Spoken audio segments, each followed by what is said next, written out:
There's a dormant in the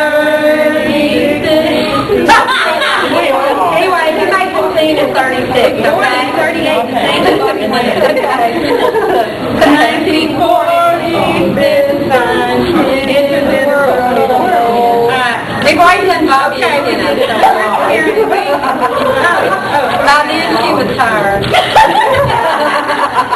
And in 45, little girl Karen broke that boy mold. In 47, little girl Tex came from heaven. Their family lovers more treasured than gold. They come far from that old rough road, and their memories bring troubles and tears. Listen, children, as you perk up your ears, you'll hear these stories not yet been told. Now here are the tidbits I've gathered, and you all may want just to... Don't read that. We didn't practice. Let's start with Uncle Dean. Okay. Seemed to be the protector of all the kids, always looking out for them. Was about 12 years old when he began picking on the guitar and now can play anything. Hi. Wait. Okay. Here. Progressive. Here, just leave it there. Uncle Dean was the protector of them all.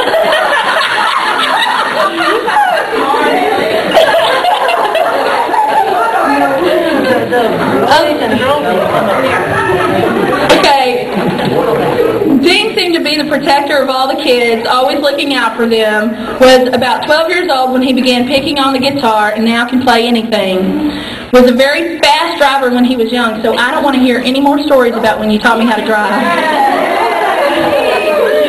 Paul was going with him to Matagorda one day, and Dean spotted a helicopter. He started driving faster, up to 90 miles an hour, to try to catch up with the helicopter. And finally Paul spoke up and said, "Son, you want to slow this thing down a bit? Them light poles are beginning to look like a picket fence." Was very patient teaching Bobby to drive when Bobby drove through a gate too close and scraped crumb off the car. He was trying to help Edward out one evening very late when Edward was sick as a horse. When he went to get a wet rag, Granny wanted to know why, and he tried to cover why Edward was so sick. Granny went out with so much sympathy and prayer until she found out he had tried to smoke a cigar, and then she said it served him right, he could just stay sick. When he was asleep one time, Edward thought it would be real funny to shave his legs with Paul's razor. When Dean moved, it cut his leg, and he jumped up and chased Edward, and Edward didn't know that Dean could move so fast.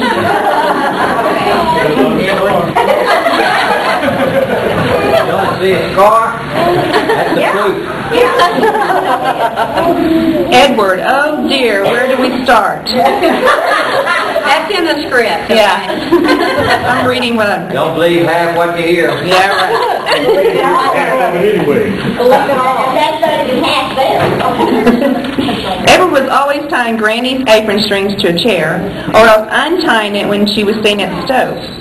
He sold cloverine salve and earned money to buy a rod and reel. He and Kenneth shared a room, and Granny had a trestle right outside the window with morning glory flowers growing on it. Edward put the rod under the bed and tied the line to the trestle. When Kenneth came to bed, he told him a very scary story and then pretended to hear something outside the window. Then he reached under the bed and jerked the rod. Kenneth jumped up in one swoop, covers and all, over Edward and onto the floor. Next, Granny came running to her baby boy's screams. He rode a bike to the house. He rode a horse to the house. This was after Donna was born. He was already grown. That's the sad part. Granny and Joan hid in another room hollering at him. He and Buddy Wilcoxon and other neighborhood boys hung Bobby in a tree. Talk a little louder so everybody can They hear. hung Bobby in a tree. Y'all need to turn up the hearing aid. Now we know. That's why we don't want to move up. Understand that we meant no harm. He hung Bobby in a tree. We did not intend to hide. We have so much more respect for our Uncle Bobby now. He was tortured. Poor Uncle Bobby. Okay. I'll stand here. They were playing cowboys and Indians. Tied the rope around him his head right above the ears and left him there. When they went into the house, Granny wanted to know where Bobby was. She hit the ceiling when they told her where he was and rushed to his rescue. Poor Uncle Bobby. Norman. Laugh to your daddy. Norman. Shot his first gun. Cockeyed gun. Cockeyed gun. Shot his first gun. A 12-gauge double barrel that was almost bigger than he was when he was about 11 or 12. From that point on, he became the hunter of the family. No matter what the weather, he went out barefooted to hunt, rain or shine. He killed blackbirds and all kinds of birds, rabbits and squirrels for supper usually. Was going to let Bobby shoot a squirrel once, but Bobby couldn't see it. So Norman retrieved the gun quickly and shot the squirrel. It impressed Bobby that Norman really did see a squirrel. It kind of scared him one time when he saw a cougar, though. Came to the house pretty quick. Was always the strong one of the family when he played wrestle. Oh, hello, Nita.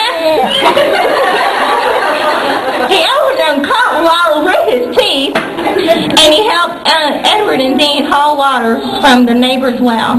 Couldn't get any privacy when talking to Nita on their first phone.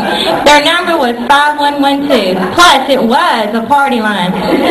When first married, he said the blessing naming each food on the table. Then he realized he said, "Thank God for the gravy," and there was no gravy. There was no cockeyed gravy.